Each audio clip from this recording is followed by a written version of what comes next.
Take a good look at her. Kristin Sverchek, the president of Lyft, shares how she learned to trust her instincts and the Taylor Swift song she listens to before difficult meetings. Now, I want all Taylor Swift fans to know that this woman, right, is a wolf in sheepskin. She's disguising herself using the Taylor Swift name, right?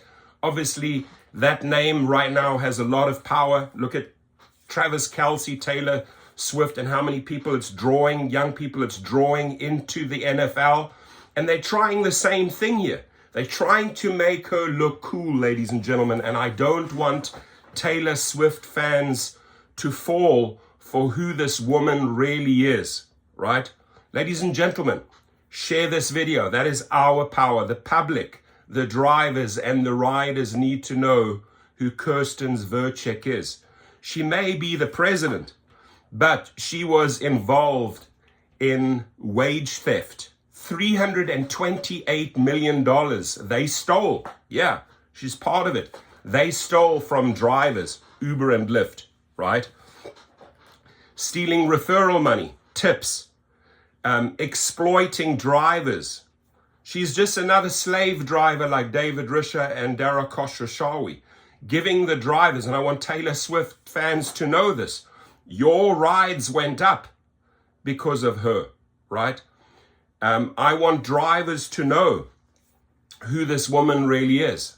Paying you 30%, keeping 70%. So don't let the smile fool you, ladies and gentlemen, right?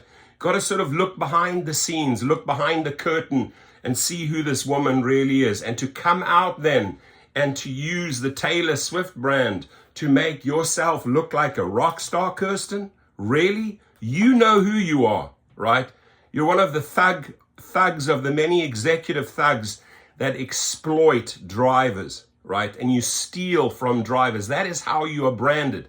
The cow gets branded. That's the brand that you should have on your backside. It's burglar, right? A thief. That's who you really are. So I don't want Taylor Swift fans to think this woman is the superhero and she's trying to make Lyft all cool. And our power, my friends, is sharing the videos on social media. We have to expose who people like Kristin Sverchek really are, right? They come out there and they use Business Insider, they use names to try and make themselves and their brand look super cool. Reality check, this is what this channel does, right? We hold the mirror up to these people so they can see who they really are. You are engaged in wage theft on the highest level, Kristin Sverchek, right? You stole millions upon millions of driver referral monies, tips, etc. You are paying your drivers 30%. Don't act like a rock star and do not use the Taylor Swift brand to make yourself look cool, right? The real deal, the real billionaire, the person who really worked hard with no darkness or shenanigans attached, and you're trying to use her name. So let's read this here. After 11 years at Lyft, Kristin Sverchek stepped into the president's role, and she was the head attorney. She was the same thug like Tony West of Uber, right? She handed over the reins to Lindsay Llewellyn, right? We made many videos of these individuals. We expose who you really are. Kirsten, Llewellyn, David, right? You're paying the drivers 30%. You are slave drivers. That is the new brand we're going to put on them. They are slave drivers, ladies and gentlemen. In the latest equity talk, she frequently asks herself, if I were a man, how would I handle this, right? Why don't you just stay in your role as a woman? Why do you have to prepare? Why do you have to think that you need to be a man? Just be yourself, Kristin, right? Or are you a woman that really strives to have some testicles, some balls in your pants? Just be yourself, right? I don't know why they have to refer to the song then. She has slapped senior women leaders, The Man by Taylor Swift, as a reminder of You Got This. Lyft's Kristin Sverchek has been with the ride-hailing company for 11 years this month, and she's seen the company built from the ground up, and she's seen the entire journey. She was part of everything, right? And I want to remind you, Kristin, that with that attitude, right, we're going to keep on exposing these people, right? Because they are never, ever going to get out of this. Look at the stock price. It's down again, 10.22. And they call themselves presidents and leaders. You've done nothing for the stock. You've been stuck $9 to $10. You're part of the Logan Green and John Zimmer family, right? You do not know how to run a company. You do not know how to brand yourself. You're using other names to trying to make yourself cool. Where it starts is by being honest. Where it starts is by treating your people, your drivers, correctly, fairly. That is how you start making headway with Lyft. Not all these, behind the scenes, breaking the laws, rewriting the laws, screwing people over, writing algorithms to hurt these drivers. That's not how it's done, Kristin. So it's been so fulfilling for me getting to flex different muscles. Sverchek told Business Insider, David Risher, the new CEO, has taken a more customer-obsessed lens to the business, and that's been really fun to be able to be on that journey with him. Well, that journey ain't working, right? I just want to remind you, Kristin and David, that journey right now is not working, right? You would need to replace Kristin, you would need to replace David with competent people that understand the business, right? They should give Sergio Avidian a role over there. They should hire him to turn it around. He understands the business. Of course, working in the male-dominated fields of tech and law isn't easy, and particularly in her early days as a lawyer. I was often the only woman in the room, and it could be hard to find my voice as a young woman. Look, stick to the role of an attorney, right? And I don't know, if she goes back into the real world and wants to take up, she's already tainted. Right? She has the word theft attached to her, ladies and gentlemen. Every attorney will know that. Every law firm will know that the company she works for was going nowhere. So you're really trying to tell me they would hire this individual who's done really nothing for the company? Doesn't look good. Won't look good for any law firm hiring her, right? Because she's failed at her job. Trying to be a superstar, trying to make herself bigger than life, trying to attach her name to Taylor Swift, trying to ride that brand, trying to bring in young people, but young people should not be fooled, right? And I don't care if it's a man or a woman, I would make the same video. I was often the only woman in the room, and it could be hard to find my voice. It took a lot of grit and resilience, and it took me challenging myself to speak up even when I didn't feel comfortable. Now that rule is great. I mean, that what you're teaching young people there is good, right? Everyone should, whether you're a girl or a guy, right? Challenge yourself, speak up, right? These are the basic rules. There's sort of thing that my husband and I say to each other, which is, if I were a man, how would I handle this? And so sometimes it helps me to apply that rubric to a situation, right? I don't know why women feel like they have to use that phrase, if I were a man, right? You're a woman. You can be a powerful leader. You can be a powerful woman. There are presidents that are women. There are CEOs that are women, right? You don't have to think that you have to put yourself into a role of a man. Be who you are. If you're a man, be a man. If you're a woman, be a woman. You are who you are. Whatever you are, I don't care. But she's gotten more comfortable using her voice over the years, despite certain leadership muscles being hard to develop. Right, so I think one of the things which sounds really simple, but that we need to do more of, was just listen to what our customers were asking for, right? And it's all this pondering to the customers, paying the drivers 30%, pushing them aside. You got your priorities wrong, lady. Drivers know this, and drivers like myself and others in this channel and worldwide will keep on exposing you because you got your priorities wrong. You think that the Amazon model that David Risher learned from John Bezos is the formula to apply here. No, it's not, right? No, it's not. If you do not address drivers and riders alike, your company is going to fail. You're putting all your energy over here and you're neglecting this side. Look at drivers right now turning to social media, right? Sharing what Uber and Lyft are taking, right? Just look at what drivers are doing. Whether it's all these posts, whether it's Uber, right? Whether it's Lyft, drivers are now understanding that social media is powerful, right?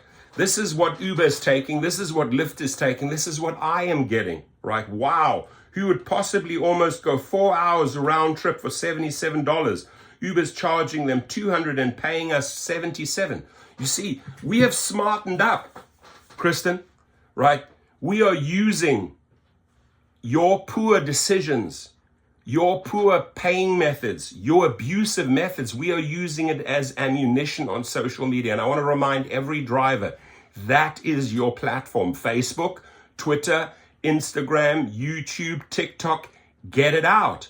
Show the world who the Kristin Svercheks of this world really are, right? Because they're exploiting you. They are slave drivers. I've made several videos last week. I think one of the things which sounds really simple, but that we need to do more of was just listen to what our customers were asking for. And so, you know, one of the results of the listening was Women Plus Connect, matching platform that we launched just about 2 months ago. We were hearing from both riders and drivers who are women that, gee, I'd really love to be matched with another woman. And from our non-binary users that they'd like to be matched with another non-binary person. That was one of the first initiatives that David really pushed us on when he started as CEO. It was something that we were proud to be able to fully create from scratch and launch within like a 4 to 5 month period. In a male-dominated industry and sector, and maybe even company, how have you ensured your own career growth? And I want to remind Kristin, right? Because she used to be the head legal person. It's now Lindsay Llewellyn. You just got sued, right, by multiple women being sexually assaulted on your platform. And there are many others to follow. You know, we started giglawyers.com, where we're just gathering names. A lot of women, a lot of men have stepped forward. This is just the beginning, right?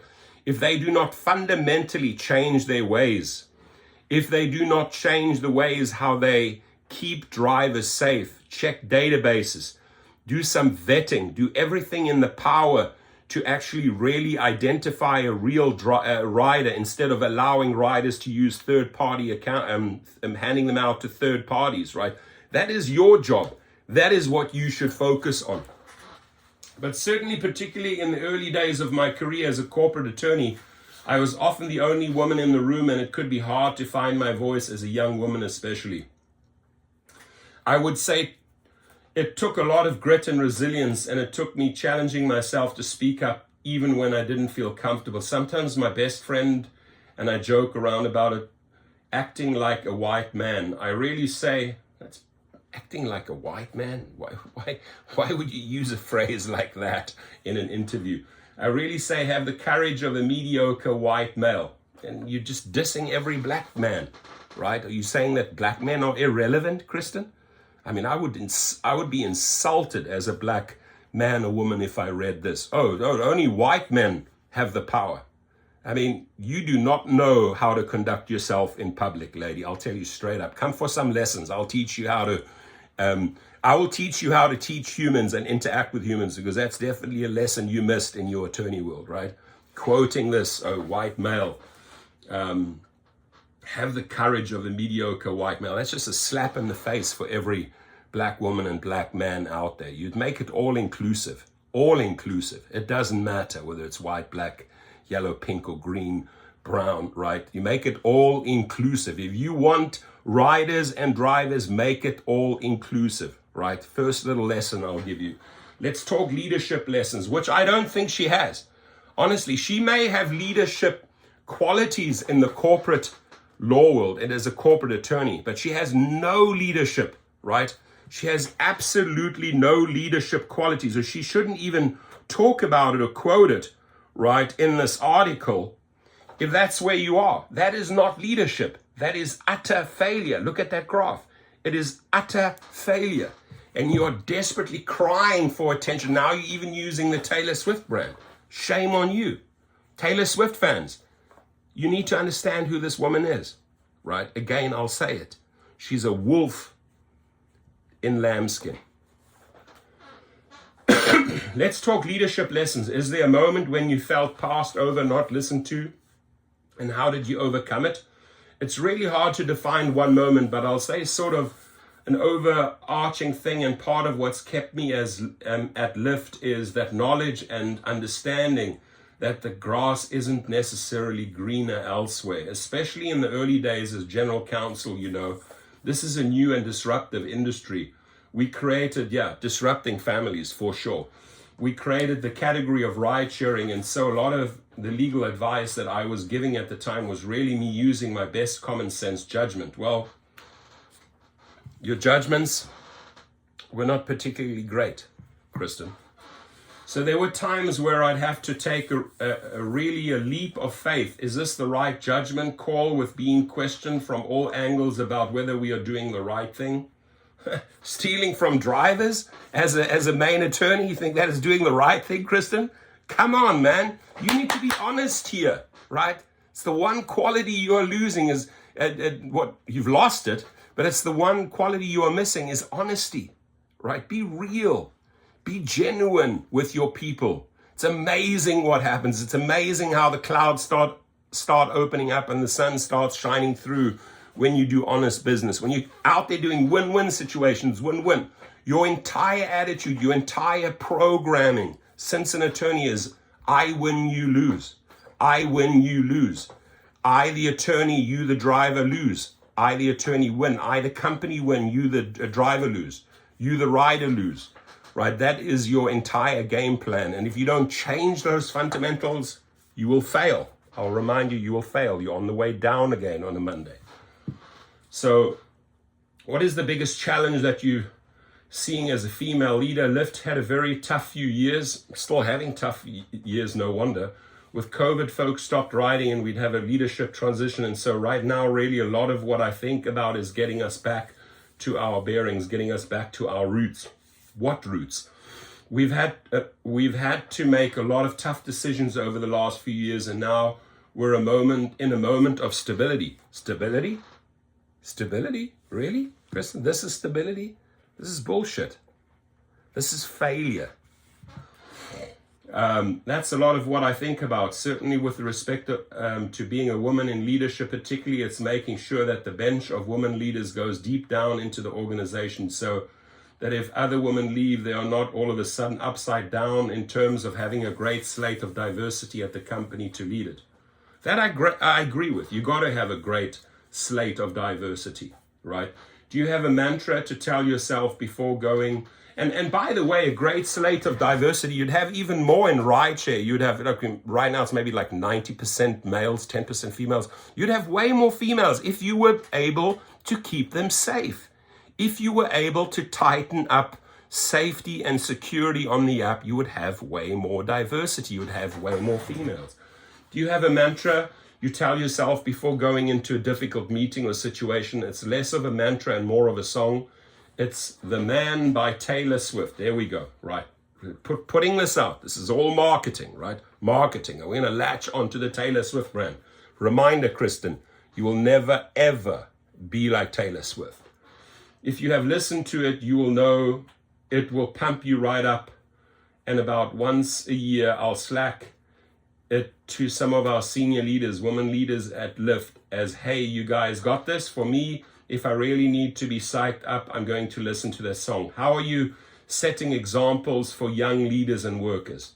You should not take her examples as a young person. If you want to be a young leader, this is not the person to copy. I want to remind these young people that maybe came across this article or this video because of the Taylor Swift keyword, right? This woman was involved in wage theft, stealing from the people that made the money to pay the executives, to pay the workers. Wage theft. She's right behind it. So this is not your example, ladies and gentlemen.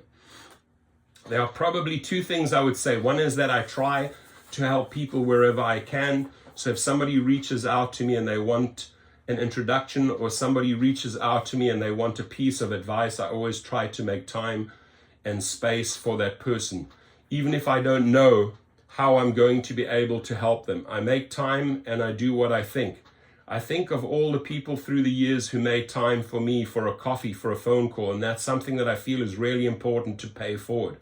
As an example, just last week, hosted probably about 20 women law students from Berkeley, which is where I went to undergrad, who did a Q&A with me, as well as our general counsel, Lindsay Llewellyn, another thug, right? We've outed her, we've exposed her here on this channel, who is also a woman. And so really just helping them to see representation of women in leadership at a tech company. The other thing I was going to mention, which is kind of going back several years now, is when I started at Lyft, we were such a small company and such a young company that we hadn't had any women take maternity leave. So I was the first one to create the policy and to go out on leave.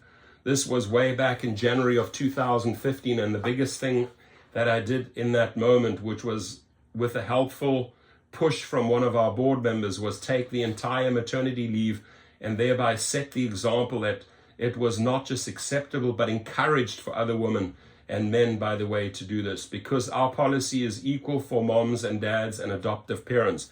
That was something that was important to me when I had that first child in 2015. I 100% agree with that. She's right there. It was really hard for me, honestly, that at the time to imagine not being at work. Our policy is about 4.5 months long, and I'm just one of those people who's worked since I was 16. And so I actually couldn't really imagine not working for that long of a period of time, but I absolutely needed the time. Being a parent to a newborn is no small task, absolutely. What is the most common topic of conversation you find yourself pulled into the hallways at Lyft? I would hope she would actually step out of the hallways of Lyft and come and talk to some of the drivers, right? Come on this channel, right? Sverchek goes into the office 3 days a week. I actually don't know how to answer what the most common topic is, because I've been there so long. There are folks that I run into who I worked with on a project years ago, but maybe haven't seen since. So sometimes it's catching up work-wise, sometimes it's catching up socially, sometimes it's about a new product idea, sometimes it's about somebody wanting to pull me into a meeting. Recently, we had about 20 drivers at the office to do a drive around table with executives. I had first learned about that round table a week or two before by running into somebody who said, "Hey, we're having a driver's office. Like, can you block this time on your calendar?" They're just all these little fortuitous moments, really. So it's the first time she heard about that, right? First time she attended something in 2023. Shame on you. You've been there for 11 years. The first time you heard about something like this shows you how much attention you're paying to drivers. What is the number one request from customers from drivers? The Women Connect was a major one that we'd had gotten so many times through the years. One of the things that bubbled up last week was a fairly consistent theme, was customer service, that it's difficult to get through and it's difficult to get problems answered, and it was tough to hear, but in some ways heartening. Because I said, with our new customer obsessed orientation, it's actually something that we've already been really, really actively working on. And so that feedback was validating that we're on the right track to fixing some of the things that users needed in the most. Lady, in the last 11 years that you were there, you did not even have customer service, right? You could have started 11 years ago. Why are you waking up now, pretending to be a leader, pretending or trying to attach yourself to the Taylor Swift brand? Kristin Sverchek, in my eyes, you are a failure, right? And I would give praise when praise is due. The other day, I walked into an AutoZone and I praised the guy in front of the manager. I praised the Best Buy salesman, right? But I cannot offer any praise here because I look at your 11-year history. I look at what you've done. It's shameful. It's shameful. And I doubt that you could ever return to the world as an attorney, right? Because what you're doing here at Lyft is not working, Miss President of Lyft. It's not working, right? And the one thing you still have to rid yourself of, or go out and at least apologize. Why would you be involved stealing from drivers, wage theft, stealing referrals? I'm one of them, and I'll make you pay dearly for that. I'll make the company pay dearly, as you can see, right? Stealing referrals is not a cool thing. We built the company. We brought you the salaries, and you're not paying us. So I have very little time for this lady. A very little time that she's using this name. I see straight through this bullshit campaign that they're trying to pull with Business Insider here. Reality. The reality. These people sadly sometimes need a reality check, and this is why I hope people tune into this channel, because we give a reality check. This is the reality. Look at the bottom of the graph. You're barely over $10. You got in a new guy that you're praising, David Risher. He's done nothing, zero. He's done nothing for the stock. He's done nothing for the company. He's done nothing for the drivers. And you're lifting him high on a pedestal. He is a dud. He is a failure, right? We have to say it as it is. We have to be able to be bold and brave and say it as it is. If you effed up, which you did, right, you have a chance to correct things. This article is not doing you any good. Ladies and gentlemen, your comments, please.